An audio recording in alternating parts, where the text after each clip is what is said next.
ലോക glaucoma വാരത്തോടനുബന്ധിച്ച് Thrissur doctor Rani Menon Maxi vision I ഹോസ്പിറ്റലിൽ സംഘടിപ്പിച്ച പൊതുജന അവബോധ പരിപാടിയായ വെളിച്ചത്തിന്റെ വാർഷികം ശ്രദ്ധേയമായി.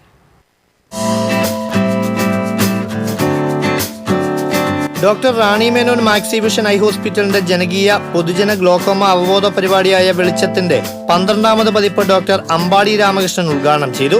Doctor Rani Menon, hospital managing director Parvathi Menon, central manager Manitha Sujith, marketing manager Chinchu Sudheesh, general manager Ajith Kumar, ഡോക്ടർമാർ, ജീവനക്കാർ, അഭ്യുദയകാംക്ഷികൾ ഉൾപ്പെടെയുള്ളവർ പങ്കെടുത്തു. തുടർന്ന് ഡോക്ടർമാരും ജീവനക്കാരും അവതരിപ്പിച്ച കലാപരിപാടികൾ വാർഷികാഘോഷങ്ങളുടെ പെരുമയ്ക്ക് മാറ്റുകൂട്ടി.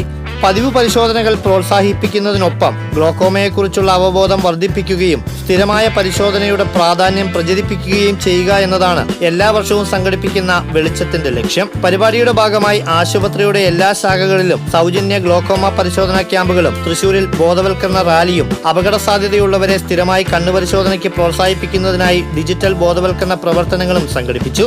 തൃശൂരിൽ ആദ്യമായി മൈക്രോ ഇൻസിഷൻ ഗ്ലോക്കോമ ശസ്ത്രക്രിയ അവതരിപ്പിച്ചാണ് ഇത്തവണത്തെ ഗ്ലോക്കോമ വാരാചരണത്തിന് doctor Rani Menon Maxi vision super speciality eye hospitals തുടക്കം കുറിച്ചതെന്ന പ്രത്യേകതയുമുണ്ടായി.